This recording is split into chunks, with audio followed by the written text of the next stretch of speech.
মাশাল্লাহ, আলহামদুলিল্লাহ। এই মুহূর্তে আমি আছি ইন্ডিয়ার লাদাখের প্যাংগং লেকে। তো প্যাংগং লেক দেখেন, এই পিছনে আমার যে পিছনে দেখা যাচ্ছে এটাই হলো প্যাংগং লেক।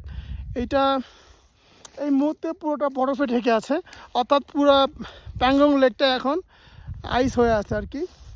দেখেন আমার পিছনে দেখা যাচ্ছে এগুলো সব আইস। হ্যাঁ,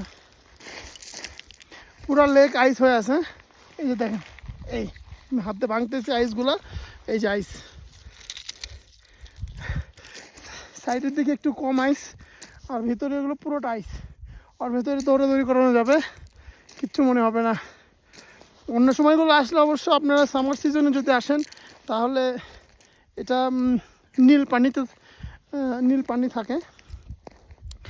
আর এই প্যাংগং লেকটা যেহেতু চায়না এবং ইন্ডিয়ার দুই অংশই পড়েছে, 2/3 চায়নার ভেতরে পড়েছে আর 1/3 ইন্ডিয়ার ভেতরে পড়েছে। তো আল্লাহর কাছে লাখো শুক্রিয়া। অনেক দিনের ইচ্ছা ছিল, অনেক দিনের আশা ছিল যে প্যাংগং লেকে আসবো। এইটা সমুদ্রপৃষ্ঠ থেকে প্রায় 15,500 ফিট উঁচুতে।